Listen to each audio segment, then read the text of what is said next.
नमो भगवते वासुदेवाय नमो नमः। आज चौथा अध्याय श्रीमद् भागवत का स्वरूप, प्रमाण, श्रोता वक्ता के लक्षण, श्रवण विधि और महात्म्य, इसका वर्णन इस अध्याय में होगा। और यह अंतिम अध्याय है श्रीमद् भागवत महापुराण के महात्म्य का। इसके बाद आरती होगी। तो अब प्रश्न, वह अंतिम प्रश्न यह करते हैं, कहते हैं कि इसे सुनने की विधि क्या है, हम यह जानना चाहते हैं। श्रीमद् भागवत के स्वरूप के बारे में, जो श्रवण कर रहे हैं या जो वक्ता है उनके लक्षण किस प्रकार के होते हैं, हम वह सब जानना चाहते हैं। आप हमें यह और बताइए।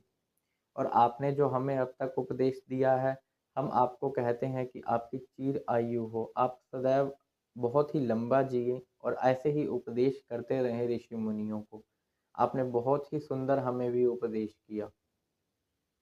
अब सूत जी कहते हैं कि जो श्रीमद् भागवत है उसे हमें समझना क्या चाहिए। इसे सिर्फ एक किताब ना समझें। यह श्रीमद् भागवत हर जगह है। श्रीमद् भागवत भक्तों के रस को भी कहा गया है कि भक्त का कोई माधुर्य रस है, प्रेम भाव है, तो वो भी श्रीमद् भागवत ही है। ये जो ब्रह्मा जी हैं, रुद्र हैं, विष्णु जी हैं, यही इसके अंदर गोता लगाते रहते हैं और यह परम सीमा तक डूब जाते हैं श्रीमद् भागवत में और हर एक चीज़ की प्राप्ति कर लेते हैं। हाँ, उतना तो हम नहीं कर सकते, लेकिन जो व्यास देव जी ने और शुकदेव जी ने इसका उपदेश श्रीमद् भागवत में दिया है, इसे सुन तो सकते हैं और इतना ही बहुत है, या इसका अध्ययन कर सकते हैं। वह बताते हैं कि जो सुनने वाले हैं यह अलग अलग प्रकार के होते हैं। उनको अलग अलग प्रकार से इस प्रकार बांटा गया है। जैसे सबसे पहले चातक। चातक बोलते हैं पपीहे को। पपीहा क्या करता है कि जब बादल वर्षा करते हैं तो वही जल की वह प्रहा करता है, उसे दूसरा जल छूता भी नहीं है वो दूसरे जल को। तो इसी प्रकार कुछ ऐसे होते हैं लोग जो केवल कृष्ण संबंधी शास्त्र गण को ही पढ़ते हैं, दूसरे शास्त्र का अध्ययन या श्रवण वह नहीं करते। हंस। हंस कैसा होता है? यदि दूध और जल आप मिश्रित करके उसको दे दो तो दूध दूध पी जाएगा और जब लगेगा कि अब जल जल सा लग रहा है तो वो छोड़ देगा। तो इसी प्रकार से कुछ ऐसे होते हैं जो शास्त्रों का अध्ययन करते हैं और उनमें से सार रूप अपने हिसाब से निकाल लेते हैं, जिसमें उसका प्रेम भाव होता है। वह हंस के समान बताए गए हैं। कुछ शुक के समान होते हैं, यानी तोते के समान होते हैं। जैसे तोता होता है, उसको कुछ मधुर वाणी बता दी जाए तो उस मधुर वाणी से बार बार वह दूसरों को प्रसन्न करता है। तो इसी प्रकार कुछ मनुष्य ऐसे होते हैं जो इसका श्रवण करते हैं और फिर दूसरों को भी सुनाते हैं। श्रीमद् भागवत का उपदेश वह शुक के समान कहे गए हैं। मछली यानी मीन।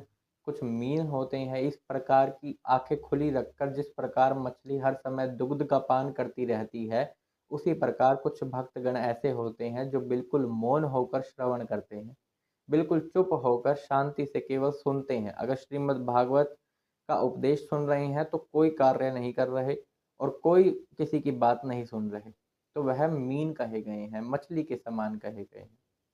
अब उनके बारे में जानिए। ये चार तो अच्छे में हो गए।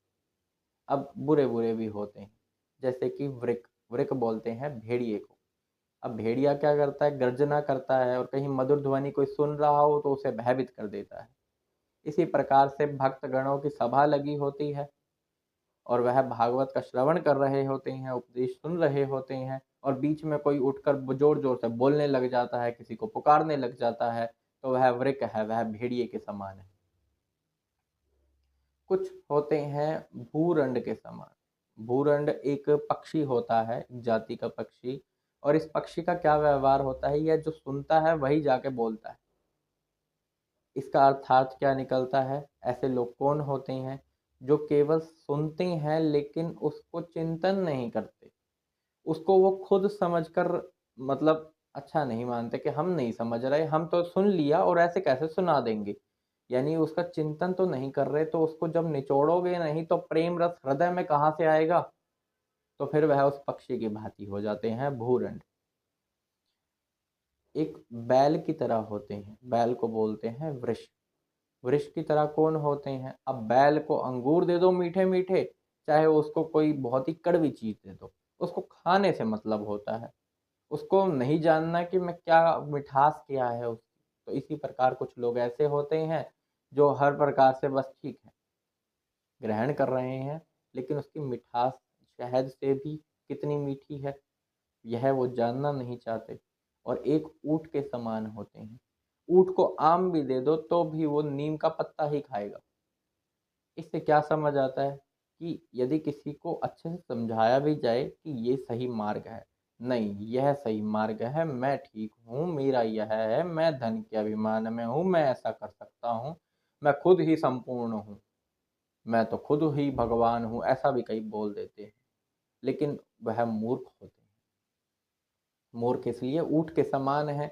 अब कोई आम भी दे रहा है मिठास से भरा हुआ तो भी हम नीम की पत्ती खाएंगे, तो खाओ, वो भी ऊँट के समान है। इस प्रकार से ये जो श्रवण करने वाले हैं इनको अलग अलग भागों में बांटा गया है। आप पर निर्भर है आपको क्या बनना है। अब जानते हैं कि सूत जी हमें बता रहे हैं कि यह जो सेवन करते हैं हम, यह भी 4 प्रकार का होता है। श्रीमद् भागवत जी का सेवन 4 प्रकार का है, सात्विक, राजस, तामस और चौथा निर्गुण।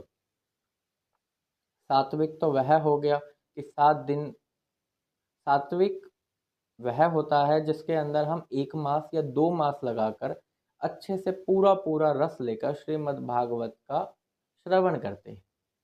राजस वो होता है जिसमें सप्ताह श्रवण विधि बताई गई है कि 7 दिनों में हमें खूब मेहनत करके जल्दी जल्दी में परिश्रम करते हुए श्रीमद् भागवत के लिए और इसका श्रवण करना है, वह सप्ताह श्रवण कहलाता है।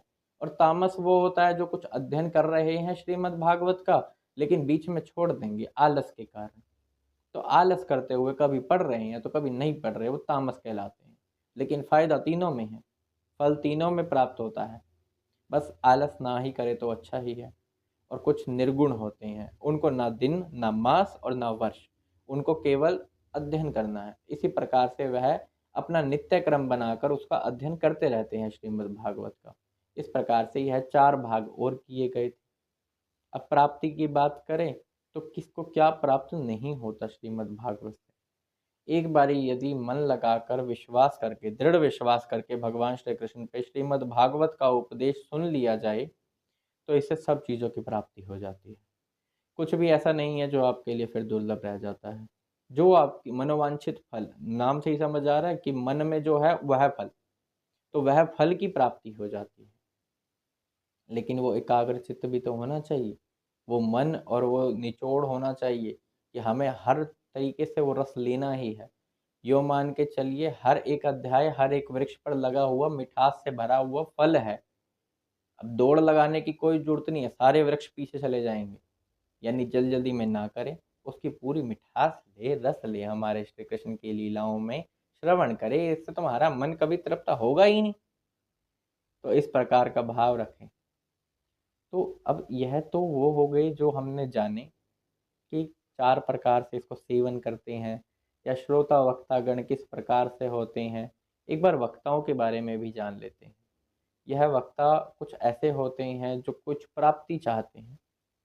यदि कोई श्री कृष्ण की प्राप्ति चाहता है तो उसे कुछ नहीं चाहिए, और यदि वह श्री कृष्ण की प्राप्ति नहीं चाहता तो वह धन के सिवा कुछ नहीं चाहता।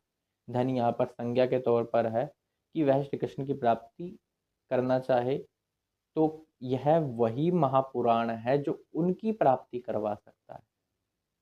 उनके कुछ नियम है जो इसको सुनाते हैं कि इस प्रकार से उन्हें अपना सुबह जल्दी उठना चाहिए, स्नान करना चाहिए, पाठ पूजा क्रम, नित्य क्रम उनका, यानी उसके बाद व्यास देव जी और उस पुस्तक, उसकी भी पूजा करनी चाहिए, और मौन रहकर खीर इत्यादि का वह सेवन करे, जमीन पर सोए, लोभ द्वेष क्रोध इन सब से कुछ दिनों के लिए दूर हो जाए जब तक वह भागवत जी सुना रहा है। तो इस प्रकार सुनाने की विधि है कि उसे किस प्रकार सुनानी चाहिए, और जो भी सुन रहा है वह सुनाने वाले की भी भक्ति करे, वह उसको संपूर्ण वह दे जो उसको चाहिए। वैसे तो जो सुना रहा है वह इतना परिपूर्ण होता है कि उसको भगवान श्री कृष्ण के अलावा कुछ चाहिए ही नहीं होता, फिर भी तन मन धन से जिस प्रकार हो सके अपना सामर्थ्य देखते हुए उसकी सेवा अवश्य करे, क्योंकि यह श्रीमद् भागवत महापुराण हमारे प्यारे भगवान श्री कृष्ण की प्राप्ति करा देने वाला है। अब आरती करते हैं श्रीमद् भागवत महापुराण की।